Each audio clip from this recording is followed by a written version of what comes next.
శ్రీ సత్యసాయి జిల్లా Hindupuram municipal office ముందు retirement sanitary ఉద్యోగులు నిరసనకు దిగారు. కాంట్రాక్టు అవుట్సోర్సింగ్ కార్మికులను పర్మనెంట్ చేయాలని డిమాండ్ చేశారు.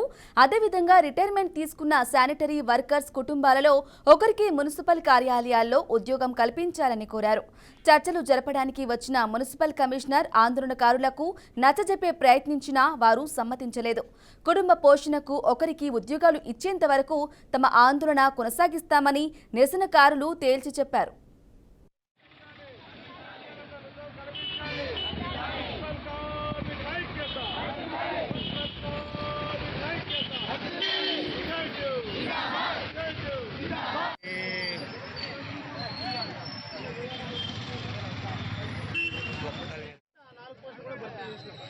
మీరు లేరు గత కమిషనర్ ద్వారా అయినాయి.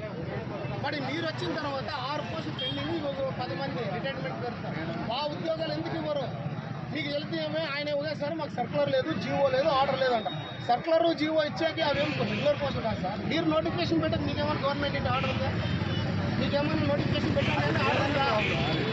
ప్రభుత్వంలో ఉన్న 18 ఎంప్లాయీ పనిపోతే వర్క్ చేసుకోకపోతే వాళ్ళ ఫ్యామిలీలో వాళ్ళకి ఇవ్వాలని చెప్పేసి మున్సిపల్ కార్మికులందరూ పెద్ద ఎత్తున మున్సిపల్ కార్యాలయం దగ్గర ధర్నా కార్యక్రమం చేయడం జరుగుతుంది.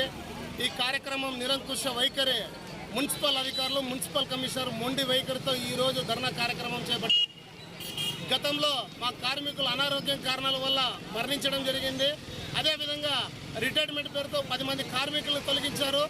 వాళ్ళ ప్లేసుల్లో వాళ్ళకు ఉద్యోగాలు కల్పించి ఆ కుటుంబ పోషణ కాపాడాలని అనేక విధాలు, అనేక రూపాల్లో ఇక్కడ ఉన్నటువంటి కమిషనర్ గారికి మేము దానికి సంబంధించినటువంటి ఫైల్ కూడా సబ్మిట్ చేయడం జరిగింది.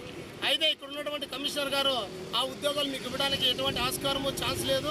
ఆ ఉద్యోగాల్ని నోటిఫికేషన్లో పెడతాం. ఆ ఉద్యోగాలు నోటిఫికేషన్ ద్వారా ఎవరు రాకపోతే ఆ తర్వాత మాకు ఇవ్వడం సంసిద్ధమవుతామని నిరంకుశ వైఖరితో చెప్తున్నాడు. ఇది సరైనది కాదు.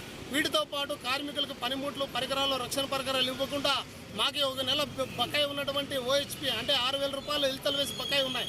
ఇవి కూడా ఇవ్వకుండా కాలయాపన చేస్తూ మాతో వెట్టి చాకరీ చేపించుకుంటారు.